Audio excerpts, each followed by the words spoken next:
इसी क्रम में प्रिय छात्र छात्राओं, अब हम निवेशी प्रतिरोध पर पुनर्निवेश के प्रभाव का अध्ययन करेंगे। मैंने मेरे पिछले इस लेक्चर में आपको ये बताया था कि निर्गम प्रतिबाधा पर ऋणात्मक धारा पुनर्निवेशन और वोल्टा पुनर्निवेशन का अलग अलग प्रभाव होता है और एक परिस्थिति में निर्गम प्रतिबाधा बढ़ती है तो दूसरी परिस्थिति में निर्गम प्रतिबाधा कम हो जाती है। यद्यपि दोनों ही कंडीशंस में हमने ऋणात्मक पुनर्निवेशन का इस्तेमाल किया है। निवेशी प्रतिबाधा का जहाँ तक संबंध है उसकी परिभाषा का सवाल है।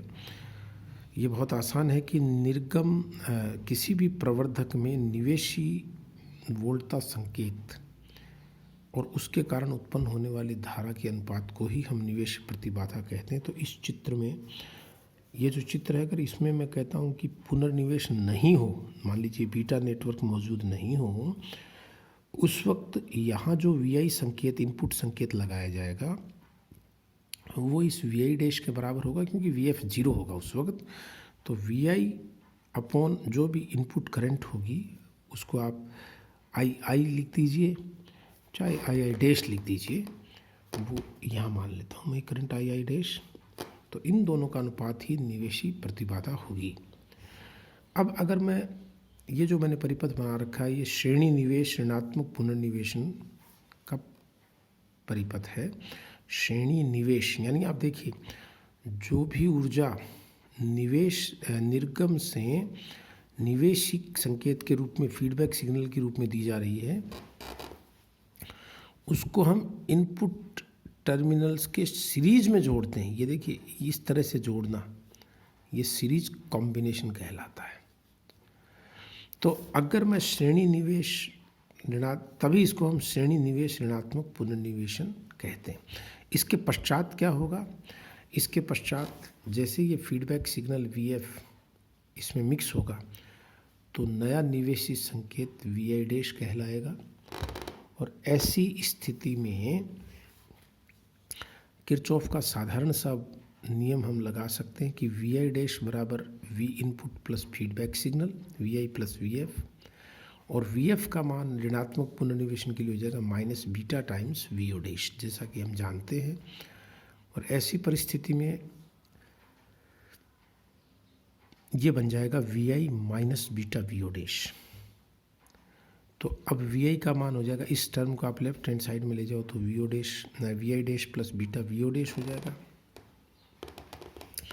अब आपको मालूम है प्रभावी निवेशी प्रतिबाधा का मान VI अपॉन I डैश होगा।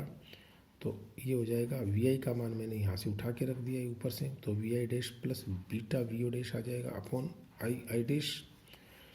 और VO डैश बराबर किसके है? अगर इस प्रवर्धक की वोल्टा लब्धि A है तो VO डैश बराबर हो जाएगा A टाइम्स VI। तो ये VI डैश, तो A टाइम्स VI डैश करते ही VI डैश को मैंने यहाँ पे कॉमन ले लिया दोनों टर्म्स में, तो ये हो जाएगा 1 प्लस बीटा I अपॉन, और ये VI dash upon I dash क्या है? ये है अपने RI। तो आप देखिए RI डैश बराबर RI into 1 plus beta I, अर्थात निवेशी प्रतिबाधा के मान में इस तरह की पुनर्निवेशन से वृद्धि हो जाती है।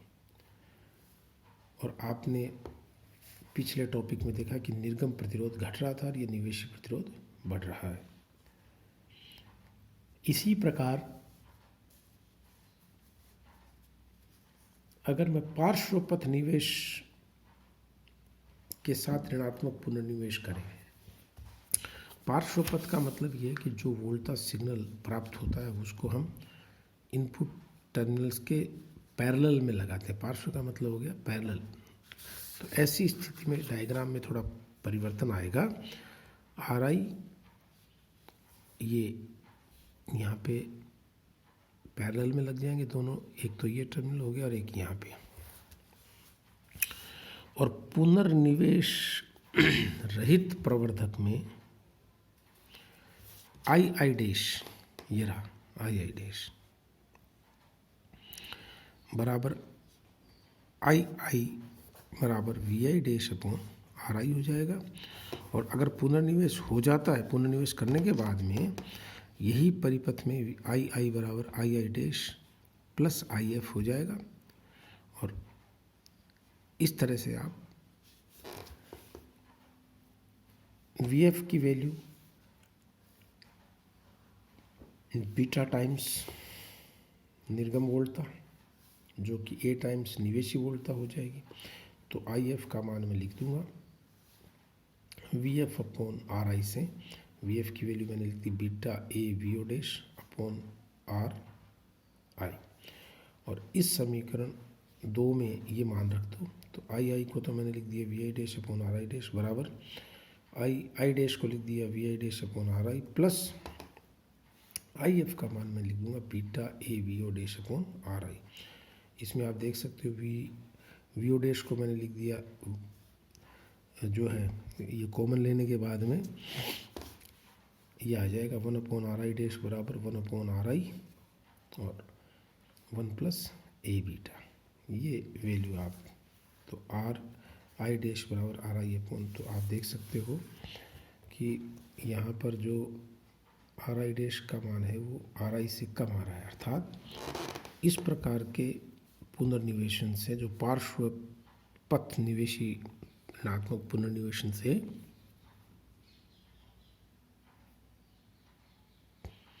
निवेशी प्रतिबाधा के मान में कमी आती है।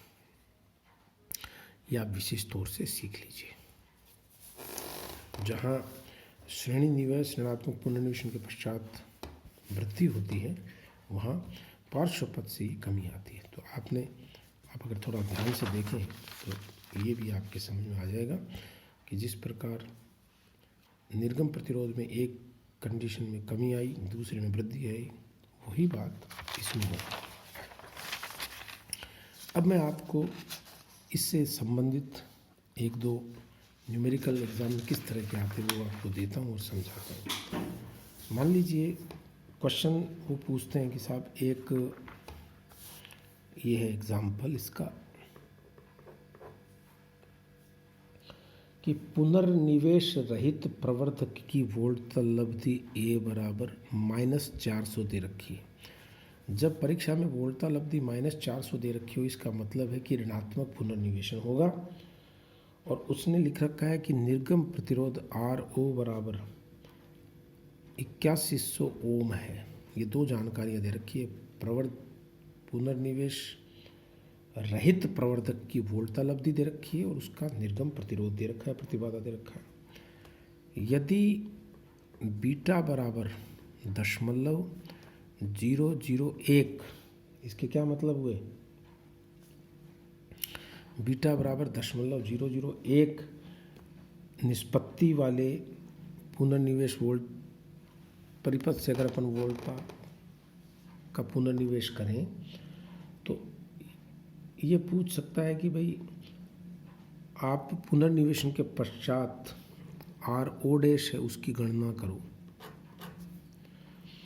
और उसके बाद में कहता है कि कई बार, जैसे हमने, आपको ध्यान हो, जब भी मैंने पुनर्निवेशन देखा था तो मैंने पिछले लेक्चर्स में बताया था कि बीटा नेटवर्क जो है वो मूल निवेशी या निर्गम प्रतिरोध पे कोई प्रभाव नहीं डालेगा, ये कंडीशन थी अपनी। अब इस सवाल में थोड़ा सा हम अलग सवाल बनाते हैं इस क्वेश्चन में कि यदि पुनर्निवेशन के पश्चात निवेशन से